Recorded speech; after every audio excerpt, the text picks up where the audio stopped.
Hello and welcome to Lantern Lane Stories. Tonight's story is The 70 Days of Starlight. Cairo is burning hot in the afternoon sun, but inside a stone building near the river, it is cool and quiet. A boy named Menes stands in the doorway watching his uncle work. His uncle arranges tools on a long table, sharp bronze hooks, clean white linen strips, small stone jars with painted faces. The room smells strange. Salt, flowers, something sweet like honey and old wood. Uncle, what are they doing? Menes whispers, "We are preparing a journey," his uncle says softly. "Not for people who are living, for those who have finished their time here." Menes shivers. He does not understand yet. But he will. Menes' uncle is called an embalmer. For 70 whole days. 70? His hands will work carefully. 70 days to help one person sleep forever. Why 70 days, Menes asks. "Come? I will show you," his uncle says. They walk to another room. On a table lies the body of an old woman wrapped in a white cloth. She was a merchant's wife. She died 3 days ago.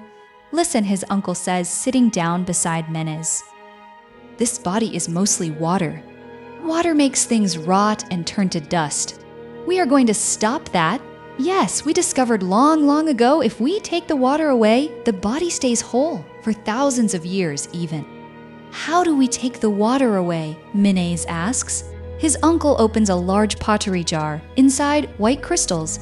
Millions of them. Salt from dry lake beds far south of Cairo. "This is natron," he says. "It is so thirsty for water, it pulls water right out of the body. In 40 days, it will drink almost everything. Then we wrap the body in cloth, then we wait a little more, and then," Menes asks, "then the person is ready to travel to the next world? Ready to live there forever?" Menes nods slowly. He is starting to understand. "But wait," Menes says, "if we take out the water, do we take out the insides?" His uncle nods, but he does not make it sound scary. He makes it sound like a master craftsperson explaining his tools. "We do take them out.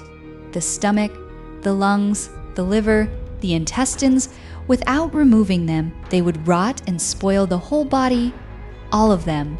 Menes touches his own belly. "Almost all," his uncle says quietly. He leans forward. "We leave one thing, we always leave the heart." Menes looks down at his own chest. "Why the heart? The ancient people believed the heart is where the soul lives," his uncle says. "Not in the head, in the heart. Your real self, your memory, your love, your personality, all of it lives in the heart." "What about the brain?" Menes asks. "The ancient people thought the brain was not important," uncle says. "They used a special hook to remove it through the nose, then they threw it away."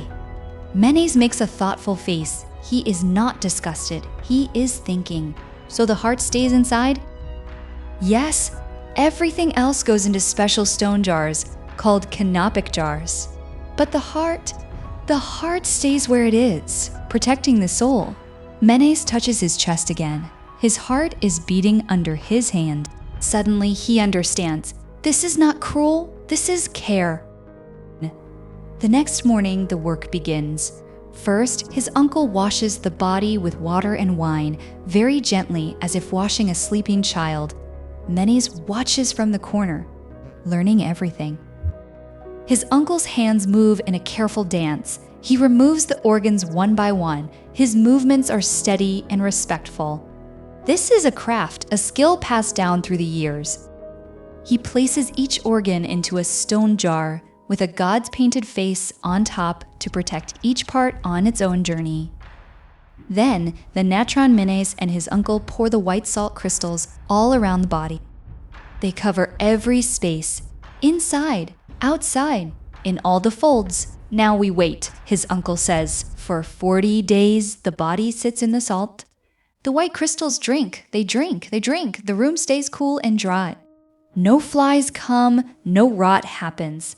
Every few days, Menes helps his uncle replace the natron. The salt becomes damp because it has drunk so much water from the body. After 40 days, they brush away the salt slowly.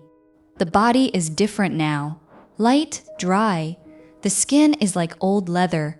But the shape is still clear. You can see the person who lived there, Menes, is amazed. The salt has done exactly what his uncle promised. Now comes the most beautiful part. Minnie's uncle takes jars of oils, fragrant oils, oils of cedarwood and myrrh and lotus flowers. He anoints the body slowly, reverently. The sweet smell fills the room like a garden after rain. Then the linen. Menes holds one end of a long white cloth strip. His uncle wraps it around one arm, around the chest, around the legs. Layer after layer, hundreds of layers. As they wrap, they whisper, not words exactly, sounds, intentions, wishes for this woman's journey ahead. The wrapping takes days, but it is peaceful, like tucking in a child for the longest sleep.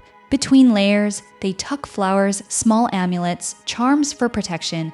Finally, the last cloth, a large shroud covers everything. The woman is no longer a body, she is a mummy, a bundle, ready. Now what happens? Menes asks. Now she is prepared, his uncle says. Her heart is still inside. Her soul is ready to travel. In the next world, she will need her body, and now she has one that will not rot. Will it last forever, Menes asks. For thousands of years, at least. His uncle says, perhaps much longer. Menes looks at the wrapped figure before them. 70 days of work, 70 days of care. Also, one person can sleep and wake and live again somewhere else. His uncle puts a hand on his shoulder. This is how we say, you mattered, you will not be forgotten. We took 70 days to help you onward. Menes nods. He understands now. This is not scary. This is love. As Cairo's stars begin to appear, Menes feels something shift inside him. He has learned that care can last 70 days, that love can be written in salt and linen, that the heart holds everything that matters. Tomorrow, he will return to help his uncle. Tonight, he falls asleep thinking of souls journeying, hearts beating forever, and the gentleness of people who take time to say goodbye. And so Cairo also slowly fell asleep. Good night.